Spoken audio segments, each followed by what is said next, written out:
अस्सलामुअलैकुम।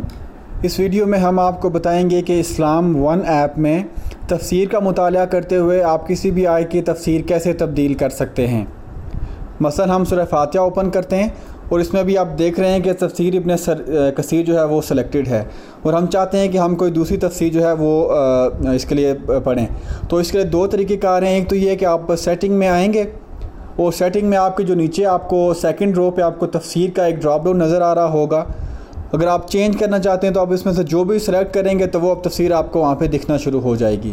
जैसे अभी तफसीर इब्न कसीर है तो हम मारिफुल कुरान जब सेलेक्ट करते हैं और वापस आके जब हम दोबारा सूरह फातिहा ओपन करते हैं तो आप देखिएगा कि यहाँ पे मारिफुल कुरान तफसीर सेलेक्ट हो गई है और आपको नीचे आप उसी को मुताला कर सकते हैं।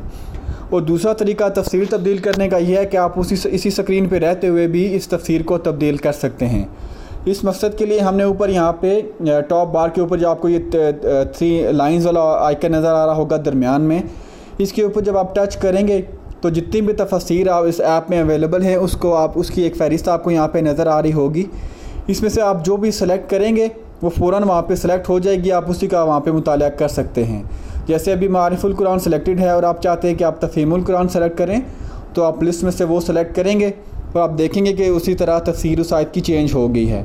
और अब दोबारा जब आप उसको चेंज करना चाहते हैं तो आप उसी तरह उस आइकन पे टच करेंगे, वो लिस्ट आपकी ओपन होगी और आप वहाँ से कोई भी दूसरी सेलेक्ट करेंगे तो वो सिलेक्ट हो जाएगी। जैसे भी हम आसान कुरान सेलेक्ट करते हैं तो आप देखेंगे कि उसी तरह आसान कुरान सेलेक्ट हो गई है और बाकी पूरी आयत आप में उस तफसीर को आप स्टडी कर सकते हैं।